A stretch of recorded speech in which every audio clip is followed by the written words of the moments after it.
Well, welcome again. If you didn't hear Mike, who's far more excited than I am, love that energy. Welcome from me as well in a much more low-key way, but either way, we're glad you're here. We are going to get into the message in just a second, and I am so sad to report to you that this is our last week of the Mind Game series. I know, big bummer. We've been having a blast. If you've missed it, each week we have had 4 new contestants come from right here among us at Harbor.Church and play a mind game. And they've all been weird, and they've all let me watch people be bad at stuff, which is my favorite thing to do. It's been a really good time, and more importantly, each week we've pulled some real biblical truths out of it. And it's been really cool to watch how God can use even the silliest of circumstances and teach us about who he is and how we're meant to relate to him and relate to the people around us. So we are finishing up that series tonight, and we are ending it with a bang, literally with some fire. So I get to light stuff on fire in these videos that you'll watch, which was a lovely time for me. But we're going to be looking at that. Man, you see fire all over the Bible, and I'm actually going to read a passage that Pastor Josh will be digging into in a second, just to kind of get our minds in tune with what God might have for us tonight. Ezekiel 15, 6-8 says, "This is what the sovereign Lord says. The people of Jerusalem are like grapevines growing among the trees of the forest. Since they are useless, I have thrown them on the fire to be burned. And I will see to it that if they escape from one fire, they will fall into another. When I turn against them, you will know that I am the Lord. I will make the land desolate, because my people have been unfaithful to me. I, the sovereign Lord, have spoken." And if your friend invited you here for the first time tonight, you're like, "You didn't tell me this was that kind of church." And the truth is, guys, it would be easier to skip over passages like this in the Bible. It would be easier, but that's not what we're here for. We're here to learn who God truly is. And when we pair this with what else we know about God's character, because we know that God is kind and good and loving and faithful and merciful and gracious, that means, man, we got to wrestle with this a little bit harder. What does that actually mean? Is this God actually just being scary and mean? Or in the light of who we know God as, man, how does this apply to our lives? And I think that same thing applies to our everyday. Sometimes we want to ignore the fires in our lives, things that are going bad, addiction, pain, sin, struggles in our lives that, man, we don't understand. And sometimes we want to just kind of ignore it or pretend that certainly God could have nothing to do with this. Why would he even allow this? But man, if we know that God created this world, that he's allowing these things to happen, then we got to wrestle with how could a good and kind and loving God be letting these things happen. So we're going to get into it a little bit tonight. We're going to wrestle with some tough things, and we're also going to light stuff on fire. So it's all happening at once. Our contestants this weekend are Morgan, Kanika, Jay, and Brittany. They showed up and were faced with a challenge. They were faced with some fire. They had to complete the task set in front of them, despite that some stuff was literally burning up around them. So check out this video. We'll get into the message.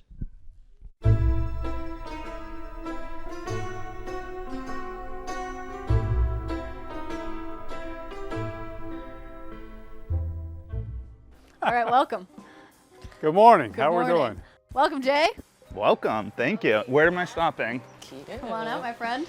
You can come right on under the gazebo. Welcome. Come on out. Welcome. Hello. Hello. I am your taskmaster. We're going to play a little game. So there's a list behind me. Okay. I'm going to move out of the way in a second. You have to read it all out loud from start to finish. You cannot begin until you read the entire thing out loud. Okay. And then try to do what it says on the paper. All right? Complete these tasks. Most tasks wins. Punch the bear. Lick an apple, squash a can, hunt a book, Smell the jacket. Snuffle the buffles. Chop a solo cup. Open a pen. Hug the plant.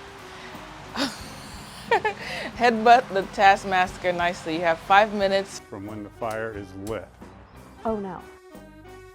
Hold on. I have Your a question. time starts now.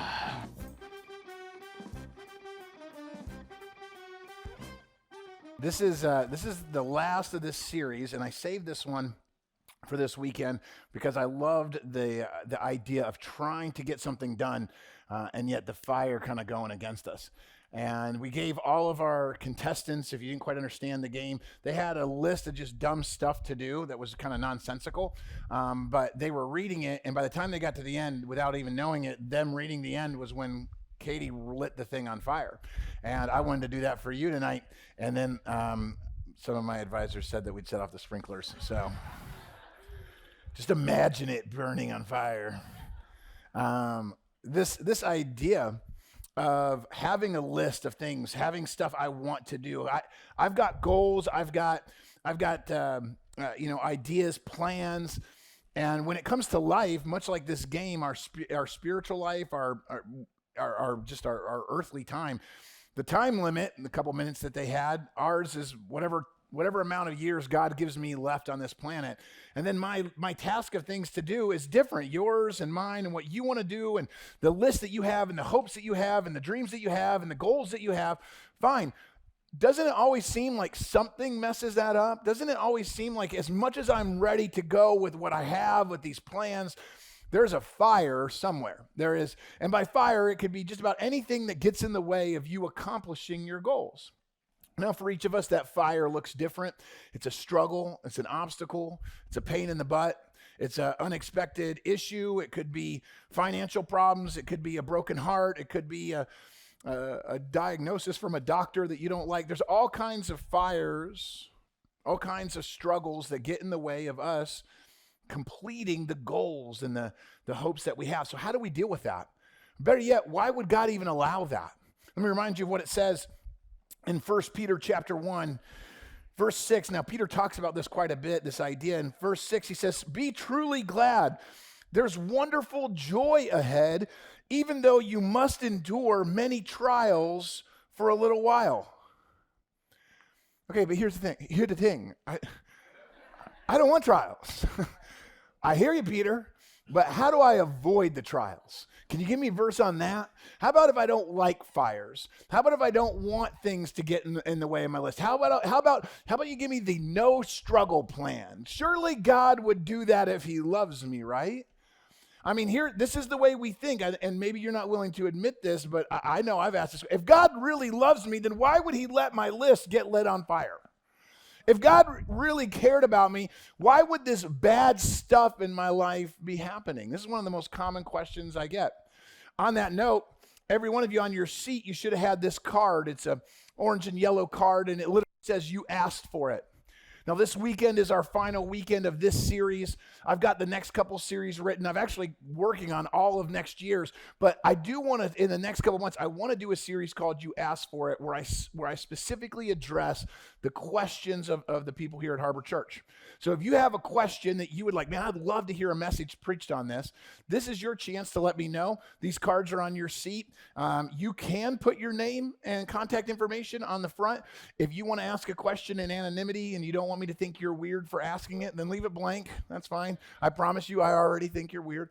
But the back gives you 3 different ways you can ask questions. And one of the ones I get asked a lot is, why does a good God let bad things happen? And you might have other questions. Please take a minute. We'll have these out for a few weeks. As you think of topics, as you think of questions, please fill these out. You can put them in the offering and the tithe boxes or that you find around the building, and I'll be going through them. And I will try to address as many as I can. This is not a promise that your question will get answered in that series, but give me some contact information. Maybe I can follow up with you and answer it for you anyways, even if I don't get to preach on it. And on that note, even though this is the end of this series, which I've really enjoyed, the next series that's kicking off next week is, let me just say, it's crazy. And that's the only hit you get, but you don't want to miss it. It's going to be a fun series. But that question is very popular. Why would God let this happen? Why would God let bad things happen to me? Why would God let things get in my life? I'm the one trying to love him, and yet there's fires getting in the way of everything I'm trying to do. Why, God, let somebody else have a fire. Let somebody else have an issue. Let somebody else struggle, not me. See, Peter goes on in the same book, 1 Peter, but a couple chapters later in chapter 5, he says this: "In his kindness, God called you to share in his eternal glory by means of Christ Jesus. So after you have suffered a little while, he will restore, support, strengthen you, and he will place you on a firm foundation." That's great, Pastor Josh, but how long is a little while?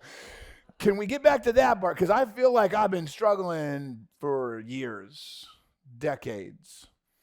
People with some wrinkles in here should be like, yeah, My fire lasted more than a few minutes. I've been going through a fire when it comes to my kids, or it comes to a relative, it comes to my job, it comes to my health, it comes to this struggle. It's been an ongoing fire. How long does this have to last? What does it even look like? You keep saying fires and struggles, but what would that be for somebody in here, somebody watching, somebody listening? What's my next fire going to look like? Well, you know what? Sometimes it comes in a lot of different ways. Do you remember the story of 3 Hebrew men who were taken captive out of the land of Judah, and they were brought to the land of Babylon, which was a pagan empire that had overthrown the Israelites? And as these 3 men were held in captivity, they were put there with all the rest of their countrymen and a lot of other people who were brought in as slaves to serve in that country. And the king of that country, Nebuchadnezzar, built a giant golden statue to himself. And he said, I'm going to have a band play, and when the music kicks off, you better worship my image. And anytime you're around somebody that demands worship, you should recognize that's probably not a good person to be under. But it says that these guys go, yeah, we don't care. Everybody bows down, and they just stand there.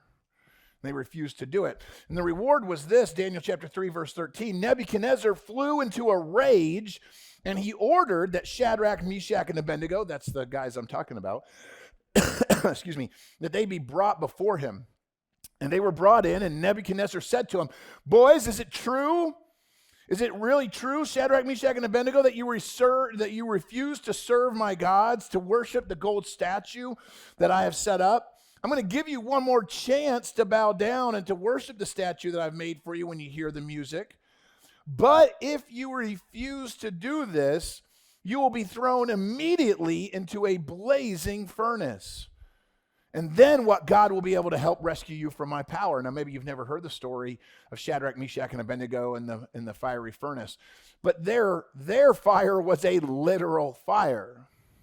Their fire was a furnace. The Bible says later, if you haven't ever read that story, please go read it, Daniel chapter 3. It's awesome. When they get thrown into the fire for refusing to bow down, the fire is so hot that the guards who throw them in die from being so close to that fire. That's how hot their fire was. Literal fire. The thing that they had to go through. The thing that would, quote unquote, ruin your day. How do you handle all the things that ruin your day? How do you look at the obstacles that got in your way this week? Better yet, what's your attitude sitting here today because of things that, quote unquote, didn't go your way this last week, this last month? Some of you are here because you're bitter, you're angry, you're depressed, you're filled with fear or anxiety. Why? Because I had a plan and nothing's going my way. Welcome to the club. That's what we're going through, and Satan would love to use the fire to distract you. He loves to use the fire to discourage you, to turn you into somebody who focuses on all of the problems that they have. Oh, Nebuchadnezzar is going to throw us in the fire. Woe is us. We're just trying to do the right thing, and nobody else is getting in trouble, just us, and now we got to die, and the fire is it's so big. And we have a tendency to just always see the negative. Psalm 66 verse 10 says, God, you've tested us, O Lord, O God. You've purified us like silver. That means heated us up. You captured us in your net, and you laid the burden of slavery on our backs. Then you put a leader over us. We went through fire and flood. If one wasn't bad enough, come on, God. We went through fire and flood, and then you brought us to a place of great abundance. See, it's their testimony of God. We're only where we are today because you allowed us to go through all of that yesterday.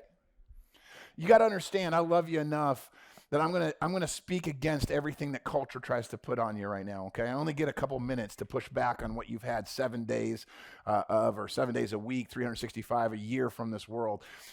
As long as you keep looking at the fire, let me help you understand this. As long as you keep looking at the fire as a punishment, you will forever be a victim of your circumstances. And the world wants you to always live in your victimhood. Because if you're always a victim, you'll never be a victor. And Satan doesn't want you to sit there and come through the fire and the flood and go, God, thank you for where you've gotten me. He wants you to quit in the middle of it because it's too hot. It's too depressing. It's too scary. It's too much to handle. The fire's ruining everything. Isaiah 48:10, behold, this is God talking here, I have refined you. Not as silver, I have tried you in the furnace of affliction. That does not sound enjoyable. Pastor, this is not a message that I'm like, yay, let's go do it. Nobody wants affliction. But do you see what he's saying? He's saying, I refined you. We heard that in Psalms too, refinement. I preached a message about a year and a half ago about Elijah, and I'm going to talk about him again here in a minute. And he goes to a place called the place of refinement. And when I was studying how ancient smiths, blacksmiths, goldsmiths, silversmiths, how these guys would heat the metal long before they had computers and like testing rods to give them like chemical breakdowns and analysis, they had a fire and a bowl.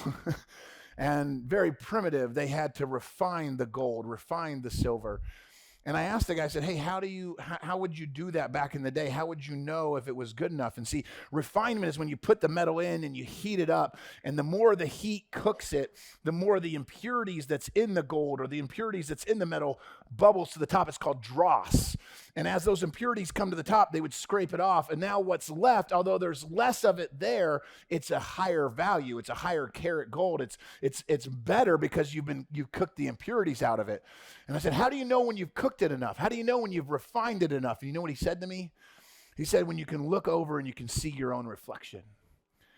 It's almost like God might let us just go through the refinement process until we burn off all the things about us that block the reflection of our Creator. And then when he finally looks at us and he sees us reflecting him, he goes, okay, now she gets it. Now he gets it. So when we think about the things that we don't like, the fires, the struggles, the inconveniences of life, do they set you back? Are you sitting here today as somebody who 20 years ago you had a fire that interrupted your plan, and now you're nothing but bitter or angry with God or mad at somebody who did you dirty? You've held a grudge for all these years. What's your heart when it comes to these fires? Watch our contestants struggle with the fire and see how much it messes up their objectives. And then we'll come back and we'll talk about it. You better start remembering some tests. Clashing apple. Oh my God. Pop the bubbles. You have 5 minutes from when the fire is lit. Hold on. I have Your a question. time starts now. You can ask your questions, but your time starts now. Snuffle the bubbles. Ah! Where are they? I don't know what snuffle means. May or may not be a snuffle. I don't know what the plant is. Okay, what's a snuffle?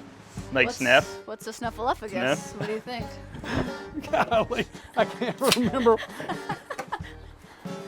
Cut the cup? How do I cut a cup? Oh gosh. With the can? I can't do that. It's a technique. It's kind of cut. Oh my gosh. Snuffle. Snuffle. Nope. What do you think snuffling is? Snuffle. I don't know, but I'm losing time. Sure are. Nope. That wasn't right. I try guess whatever squash you'd the like. duck. I don't know. Something bubbles. Golly, what was the bubbles thing? Oh, come on. Blow some bubbles? Maybe, maybe not. I don't remember anything else. You've got about 2 minutes left. All right, here we go. We're gonna fake it. Nice. I don't remember. Panic. And I lost. Something about a task and Well, I know it was crush a solo can. Sure. And then I got, last one was punch you nicely. Squish the duck? Sure, worth a shot. Sure, why not? Because you made me read it out loud. I sure can't did. internalize. Yep. Bubbles the bear. You do have a few more minutes if you want to attempt something. headbutt you? Maybe. You do what you think. I don't want to hurt you. I don't know. What else? I don't remember what the pillow said. I'm sorry. You're good. You Oh wanna try my any more? goodness. I don't believe so. All right. It's amazing once you're like under the gun, right? You're like, oh, I can do this. There is nothing on that list besides snuffle of bubbles. I don't understand what that is either, but there's nothing really on that list that was very hard to do, hard to accomplish. But once you add the pressure, once the fire gets into the mix, now all of a sudden the stress gets turned up. The anxiety gets turned up. The I got to do something, I don't know what to do gets turned up. Satan loves when we get all kind of discombobbled. He loves to watch Christians run around like a chicken with his head cut off going, I don't know, everything's on fire and God, and we just worry and we freak out. Because we see fire and we automatically assume, we see struggles, we encounter a day that makes us uncomfortable, and all of a sudden God has fallen off of his throne. What a shame that the very people who claim a belief and a faith in the God of gods, the King of kings, the Lord of hosts, that we act so scared, so confused, so messed up every time a little bit of fire, a little bit of problem comes our way. What if we stopped looking at it as a problem and started looking at it as an opportunity? It was no longer an obstacle to jump over, but it was an opportunity to stand on to promote God. Would we be as freaked out about everything that doesn't go our way?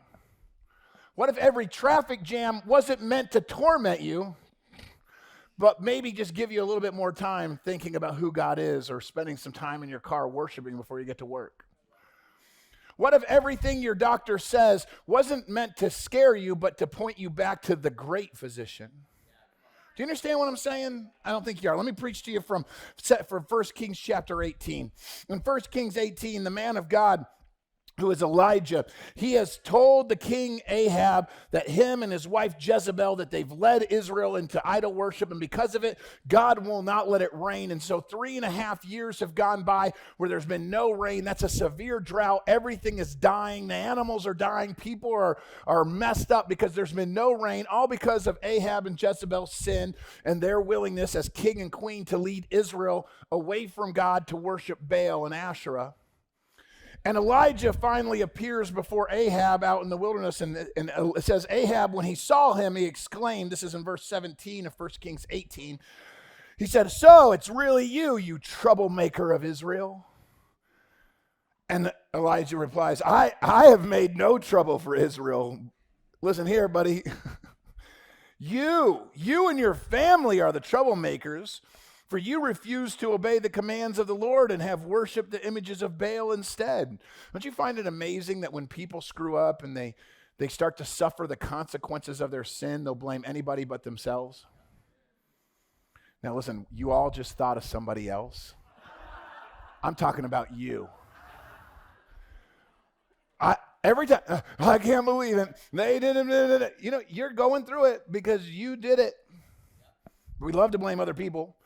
So Elijah turns to him and says, now summon all of Israel to join me at Mount Carmel, along with the 450 prophets of Baal that you set up and the 400 prophets of Asherah, who are all supported by your wife Jezebel.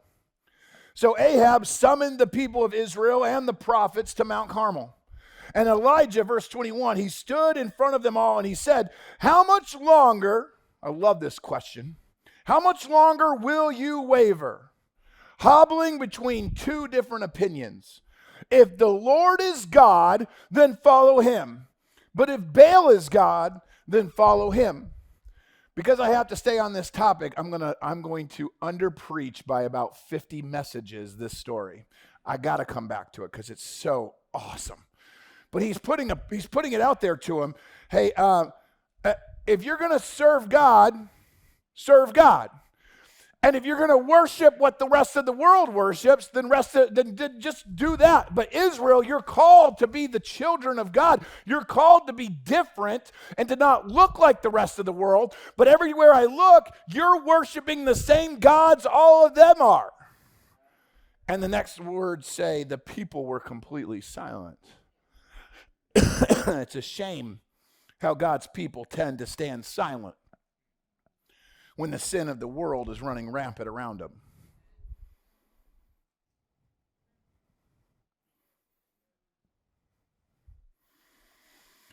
I think it's usually because they're also indulging in the same sin. I'm not going to stand up against something. I went to that concert. I watched those movies. I indulge in the same stuff that they're doing. So, of course, I'm never going to speak out against it as a follower of Christ. I'm doing the same stuff. And Elijah stands there and he goes, guys, God's called us to more than this. He's called you to be more than just a follower of the rest of the world. But they stood silent. So Elijah, verse 22, he says to him, I'm the only prophet of God who's left. Now, he wasn't the only one left alive, but he is the only one standing there against 850 false prophets. But Baal has 450 prophets. Remember, Asherah has 400. So bring 2 bulls. The prophets of Baal can choose whichever one they want, and they can cut it into pieces and lay it on the wood of an altar, but without setting fire to it. I'll do the same thing to the other bull. I'll prepare it, lay it on the wood, and not set fire to it. And then they can call on the name of their God, and I will call on the name of the Lord. And whichever God answers by setting fire to the wood, that's the true God. And all the people of Israel agreed. Can you imagine if the spiritual leaders of our churches today, if the men and women who claim to know God had the guts to stand up to the rest of the world, even if it was 1 against 850, and stand there and say, let's see whose God is real. Let's see what all of this talk is about, because even if I stand alone against you, I will stand, because my God is bigger than your little g God. This is what's missing from our culture. And don't just sit there and look at me like, well, Pastor Josh, yes, if I ever become the kind of pastor who just goes with the woke mentality and never stands against anything and just buys into all that culture says is okay, and I don't ever speak against sin, get a different pastor. But you know what? I shouldn't be the only one that stands up and says the right thing.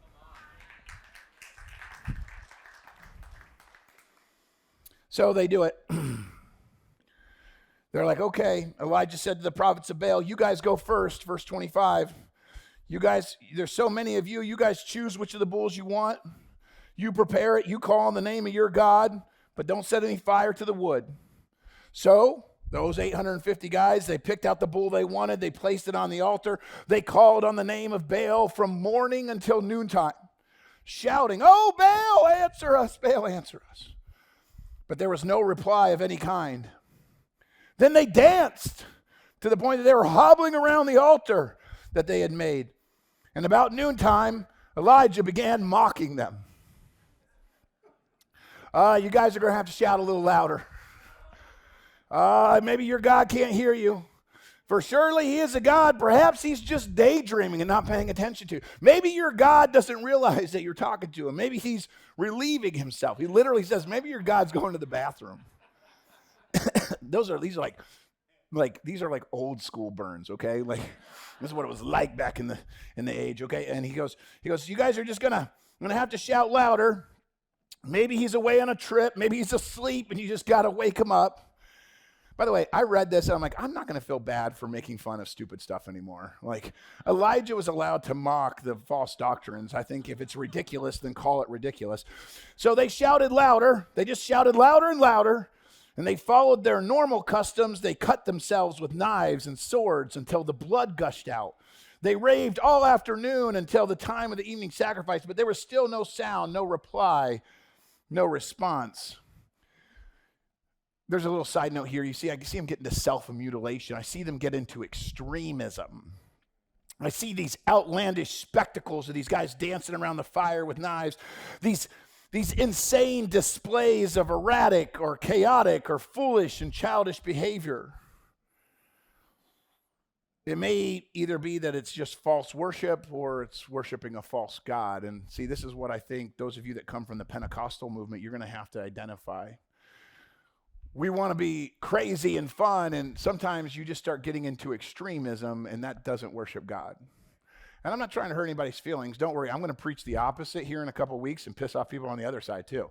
But for today, for this weekend, those of you that grew up where the crazier you got and the more outlandish you got and the more extreme you got, that meant you love God more. I don't see that as true. I don't see God being the God like that. I don't see a God of chaos. And you see these people start to become outlandish. You see these people start to do insane stuff as some kind of display. This erratic behavior was somehow going to display their love, and that God wasn't found in that. I say that to say some of you would like for Harbor.Church to become more like your old church, and it won't. I love you, but it won't. We're not going to worship to a point that you get to be glorified more than God. So if we're going to worship, that's how it's got to be. It's got to be about pointing to him, not pointing to how crazy and extreme we can get. And if you watch it on TV and everybody faints because the pastor has some kind of anointing, and then all you have to do is send him $50 and he'll send you a magic handkerchief, that isn't from God either. Just so you understand, that's not part of what he has. He goes on, he says that this happens, and Elijah calls the people together, and he goes, hey, they've had hours, nothing's happened, no fire's come down. In verse 30, he says, come over here, and they all crowded around him as they repaired the altar that had been torn down, and he took 12 stones, one to represent each of the tribes of Israel, and he used the stones to rebuild the altar. They tore down the altar when Jezebel was putting all of her people into power. And he says he took those, he used them to rebuild the altar in the name of the Lord. He dug a trench around the altar enough to hold about 3 gallons, and he piled wood on the altar, and he cut the bull into pieces, and he laid the pieces on the wood. And then he said, hey, go fill 4 large jars with water and pour the water all over the offering and all over the wood, all over the altar. And when they had done this, he said, okay, now go do the same thing again. And so they went and they filled them up and they poured them all there again. And when they were finished, he said, now go do it a 3rd time. And so they did. So he took 4 jars and he had them filled with the water and had it poured all over everything 3 times. How many times is that total? Wow, that was not a hard question. 4 times 3, 12. Wow.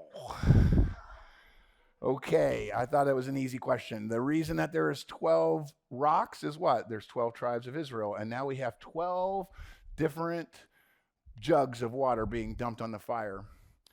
I thought about that for a second. I thought, we know why there's 12 rocks, but then he made sure there was also 12 times that water was poured all over the altar. And what was the altar meant for?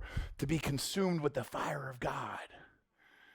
And sometimes are you ready? We are equally responsible for quelching or diminishing or putting out the fire of God. Us. There was 1 jar of water placed on that for each of the 12 tribes. They all like to say, well, that's the tribe that did the most damage. Hannah, you're responsible for the lack of fire too. You're responsible for the fact that God isn't here right now. You're responsible for the pushing away of God's anointing on this place. And he says, hey, do it 12 times. It says when they did, it says when they had done that, the water ran down around the altar, verse 35, and it filled the trench. In that usual time of offering the evening sacrifice, Elijah the prophet, he walked up to the altar and he prayed, O Lord, God of Abraham, Isaac, and Jacob, prove today that you are God in Israel and that I am your servant. Prove that I've done all of this at your command. O Lord, answer me. Answer me so these people will know that you, O Lord, are God and that you have brought them back to yourself. And immediately, the fire of the Lord flashed down from heaven and burned up the young bull, the wood, the stones, the dust. It even licked up all the water in the trench. You know why? Because even our past stupidity isn't too much for God to overcome. He burns up all the water, all the stones, and when all the people saw it, they fell face down on the ground and they cried out, the Lord, he is God. Yes, the Lord. They're talking about Yahweh now, not Baal, not Asherah. He's God. He's the one we should be serving. And then Elijah commanded, seize all the prophets of Baal. Don't let a single one escape. So the people seized them all. And Elijah took them down to the Kishon Valley and he killed them there. And you're like, wow, not the service I was expecting. I like this idea of this fire that they needed. They didn't even know they needed it, but they needed that fire to point them back to God. See, when I stop looking at the fire as a punishment or a problem, when I stop looking at the fires as obstacles, and I start to say that fire is representative of God at work in my life, that he still is in control and he has a plan, then maybe all of a sudden I don't get so distracted by it and I can go back to what it is I'm supposed to be doing. want you to watch this last clip, and then we'll close. All right, so punch the bear. Okay. Punch the bear. Punch the bear. Oh, you took my bear. Punch the bear. Lick an apple. Did I put it back? Whatever you want. Let's see, lick the apple. Lick the apple. Squash a can. Oh my gosh. That'll do it. How do I? Up to you. You did that one. Oh my gosh. What was the can? The jacket? Punt a book? Oh no. The Bible? I can't punt a Bible. It's not the Bible. We're cool. It's just a book. Okay, good. Not at me. Open the pen, open the pen, open the pen. Is that open or do I have to break it? Open to interpretation. That feels open to me. That's good work. Hunt a book. Where's a book? It's going a little too slow. What else Oh, you got? smell the jacket. It's a good sniff. And I missed a bunch of them. Wow. All right. Smell the jacket? Oh no. Okay. Let's speed that Smell up a the little jacket. bit. I don't know. Crush, chop, I guess. Pen. I had to open a pen. I will do this one. Open it? Like all the way? Open to interpretation. Open? Oh my gosh, I can't even remember now. Oh, That's beautiful. oh, I have to headbutt you. Bring it on in. Very nicely. That was good. The only thing I got a headbutt you. That's the only Yep, thing I know. Bring it in. Very nicely. Good work. Good work. You got any others? Right. I'm Well done. You're all set. Thank you so much. Did I win? I can't tell you. Dang it. Well done, sir. Thank you very much. You're finished. Thank you. Well done. You did good. Your work here is done. It's done. It's done. All right, that's time. Wow. Well played, sir. Wow. Your work here is done.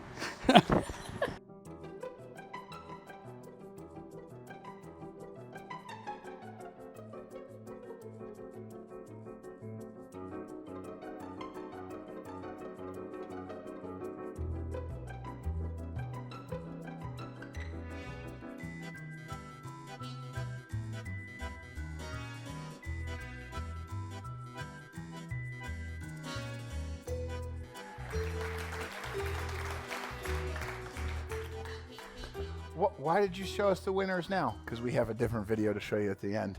One I think you'll enjoy. By the way, before I go on, I just got to say that Morgan's paper lit on fire and burned like 10 times faster than everybody else's. The poor guy got a bad, like wind was just against him on that day. Everybody else is like slow burned. It was like his like, good luck, good luck. So if we go back to this idea in conclusion about how we handle fires and how we look at fires, and if you're willing to walk with me through this idea this weekend, that the fires that disrupt our plans, the struggles, the setbacks, the hurdles that get in our way, that we get so bent out of shape about, that we get so angry about, that we get so disillusioned and frustrated with, what if we instead started looking at those fires as literally God allowing things to happen that we don't want, but that he says, hey, I'm still in control. If you read the story of Job, a lot of bad things happened to Job, but God was in control the whole time. Nobody wants the bad stuff to happen, but God says in Romans 8:28 that he can make all things work together for good. That means he can take the worst fire, he can take the biggest ball of crap in your life and go, yeah, I can turn this into something much better. He takes the fiery furnace of Nebuchadnezzar, and instead of the boys, the three men dying in the fire, Jesus appears in the middle with them, and he says, now all of Babylon's going to know who the real God is, and it's not Nebuchadnezzar, it's the one that you serve, because I'm here with you in the middle of the fire. See, when Elijah called down the fire and everybody stepped back, and that fire didn't just burn up the wood and the offering, it burned up the stones and all the water and everything, and they went, yep, we have been focusing on the wrong thing. We had been so distracted by the gods of Asherah and Baal and the communities around us, all the false gods, all the things that the world was saying was more important. We lost track of who God is and what he has for us. See, the fire reminded them of where their faith needed to rest. I'm telling you this, and you don't want to admit it, but you don't go to God when there's no fire. You don't go to God when you don't have struggles. You're like, I would do it. I just want everything to be perfect, and I'd love me some God. No, you do for a minute, but as soon as everything gets comfortable, you start to rely on yourself, and you put your Bible back on the shelf, and your prayer life goes downhill because everything's great. You only reach out to God because he's like your lifeguard when you're drowning. And that's not God's plan. That's unfortunately our habit. And maybe you are going through some fires. Maybe you're dealing with some obstacles, not because God is trying to punish you, because he's trying to pull you back. Maybe not because everything about you is the worst, but maybe it's because he's sitting there saying, hey, I've got better, and you're not focusing on me, you're focusing on your problems. You see, Malachi 3, verse 2 and 3 says this: who will be able to endure it when he comes? Who will be able to stand and face him when he appears? For it'll be like a blazing fire that refines metal, or a strong soap that bleaches clothes. He will sit like a refiner of silver, burning away the dross. He will purify the Levites, refining them like gold and silver, so that they may once again offer acceptable sacrifices to the Lord. See, the Levites were the ones that were responsible for leading in sacrifice and leading in worship. But Jesus, by the way, set a whole new standard, and now if you're here and you claim to have Jesus Christ as your Lord and Savior, you're responsible for the worship. You're responsible for bringing the praise before God. And it may be that without the fire that's going on in your life, you can't get refined back to a place of offering up real worship. You might need to be going through this process because it says it burns away the dross. Dross is the impurities in your life. Maybe all the frustrations that you've been swearing about and angry about and complaining about and whining about and depressed about and nervous about and anxious about, maybe all of those are simply here to burn up some of the impurities in your life. I don't like this any more than you do, but when I face those and I see what came to the surface, when I hit that obstacle and I watched how I reacted, how angry I got, how bitter I got, how defeated I got, how worried I got, all of those are things that don't belong in my worship to God. All of those are things that show that I don't have the trust that I'm supposed to. So instead of being mad at a message like this, or instead of being mad at God that there's something in your life that isn't going well, why don't you just take a step back and evaluate, how am I acting because of this? Am I pouting like a little baby? Am I wallowing in victimhood? Am I blaming other people? All of that is showing me that I'm not the man or the woman that God created me to be. Let yourself be refined. 1 Peter 1, we go back there. That's where we started this message at. But if we go to verse 7, it says, these trials will show that your faith is actually genuine. It's being tested as fire tests and purifies gold. Through your faith, though your faith is more precious than mere gold, so that when your faith remains strong, that means once you've got through the fire, and the purified version of your faith, the stuff without as many impurities, it'll be less, but it'll be more valuable, it'll be more precious. Through many trials, it will bring you much praise and glory and honor on the day when Jesus Christ is revealed to the whole world. Being refined right now in the short period that you have here on this earth, going through some struggles, going through some heartaches and some frustrations.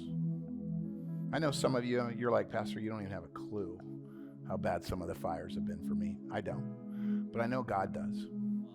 And when he said all things will work together for good, he's talking about this. He says, in the end, when I come back, all of that you've endured will be it says it'll bring glory and praise. When he is revealed, it'll be like, yeah, I had something bigger in mind the whole time. It wasn't me. It wasn't me. It was, see, this is what I was talking about. I went through it, but I went through it because I had something bigger. And then all of a sudden, none of that matters anymore. None of that junk, none of that heartache, none of that frustration matters because you're looking at the face of Jesus. Isaiah 125 says, I will turn my hand against you and I'll smelt away the dross. I will remove all your alloy.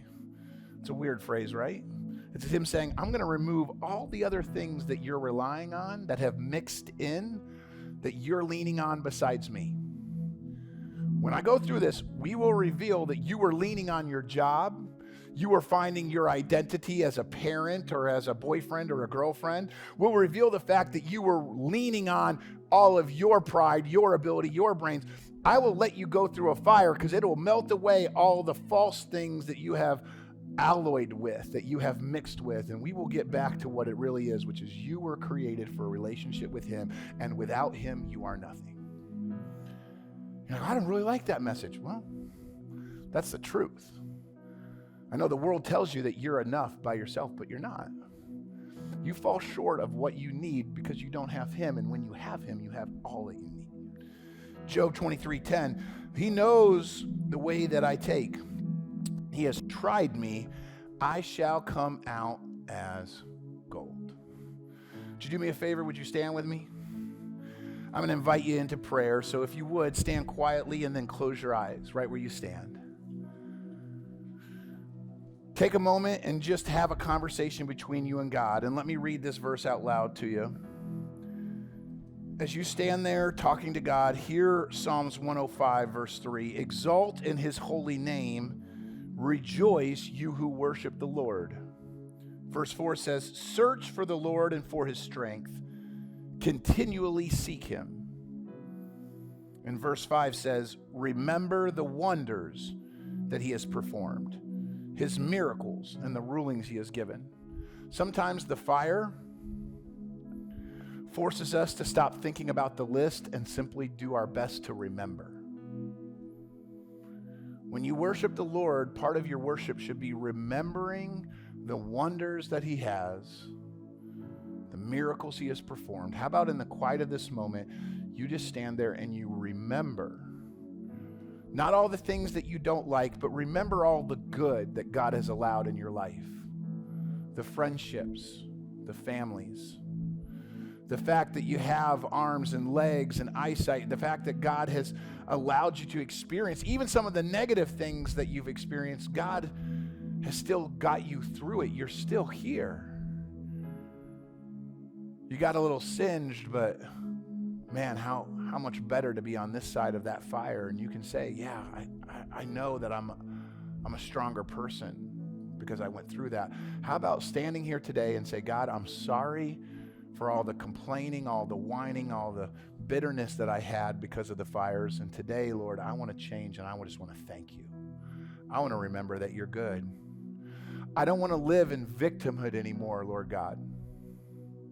Don't allow me to be bitter against a family member or a spouse. Don't allow me to blame others. Don't allow me, God, don't let me get away with this anymore. I need more of you. I need to focus on who you are and what you've called me to be. So God, today, I'm sorry, and I just want to say thank you. And as there's people praying all around this room, there's some of you in this room that the conversation that you need to have is the fact that the fire that you are most worried about is not the one here on this earth. The Bible says that if you die having rejected Jesus Christ as your Savior, you will encounter the flames of hell. And God didn't design hell for you. That's a place of punishment for sin. He died in place of your sin so that you don't have to have hell. But if you're standing here listening to me and you do not have Jesus Christ, then the fire that you're going to face will be that's meant for the punishment of sin. But Jesus died to keep you from encountering that so that you don't have to go to hell. If you instead today, right now in this moment, would say, God, I'm sorry that I haven't put you first in my life. God, I'm sorry that I thought I could solve my own problems, that I could fix things. God, I'm sorry that I tried to be the God of my life. I need you. Lord, forgive me. Cleanse me. You sit on the throne. You call the shots. If you would have a prayer, something like that, where you invite Jesus Christ to be your Lord and Savior and to forgive you, the Bible says that he will. He'll forgive you. The Holy Spirit will come to live inside of you. and that you'll have a home in heaven one day, and you won't have to face the flames of hell. But the decision is yours. As I pray out loud, would you pray and just do a work between you and God right where you are? Dear Heavenly Father, Lord God, we come before you. Lord, we thank you for the fires that we used to complain about. God, we thank you for revealing to us that so often we focus on the wrong thing. God, help us be a church that is sold out to you, to praising you, to building you up, and not to ourselves and not to our own comfort. God, thank you for leading us out of our comfort zone so that we can actually grow, so that we might be purified, so that we might be refined. God, I know that the heating process, that this element of having the impurities in our life bubble up and be scraped away, God, that is part of the repentance process. So today, Lord, I ask that you would help me and every person under the sound of my voice recognize the impurities that have been bubbling to the surface as we've encountered these obstacles. Lord, let us not make excuses for our fear. Let us not make excuses for our greed. And let us not blame other people for our anger or our bitterness. God, today we own the fact that we fall short of your glory, your honor, your righteousness because of our sin, our choices, the things that we've done, Lord, so forgive us. Help us, Lord God, to be more like Jesus tomorrow than we were today. God, help us to be the kind of people who don't get afraid of the fire, but that we can boldly go through the fire like Shadrach, Meshach, and Abednego, that we can be a part of calling down the fire because we know that you're in it, that you, God, have a plan that's better than all of ours. So, Lord, we just pause today to worship you, to thank you, to praise you, to ask for your help. Ask for your courage, ask for your grace and your mercy to walk through the fires, walk through the obstacles as they show up this week. Let us be the kind of people that in the middle of frustrations and heartache, we point others to you. God, we thank you and we praise you. It's in your name that we ask all of this. Amen. You were born for this, Kim. You I spend know, a lot right? of time knocking ducks down. We can fix that wall, don't worry about it. Yeah.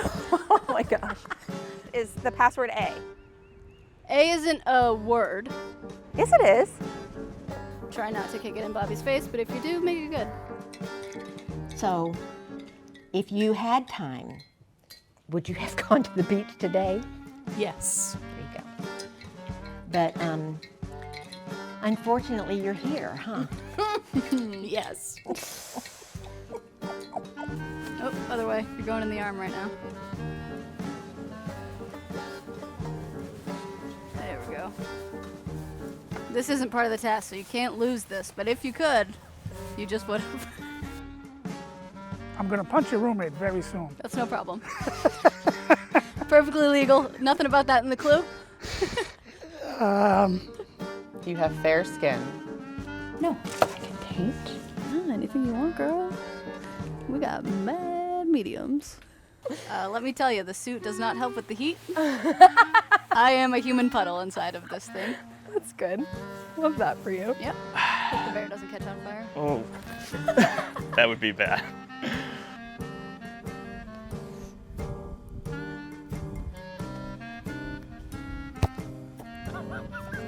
Do you feel that you've served the Lord today? Well, I do. I think that picture, you know, there's a cross in there with the body. All right. You guys are banana pancakes, you know. Oh, look, it's dripping into my shoes. Something to be proud of, for sure. We will put that on display at Harbor forever and ever in the bathroom, right above the urinal. Maybe in the urinal. In the urinal.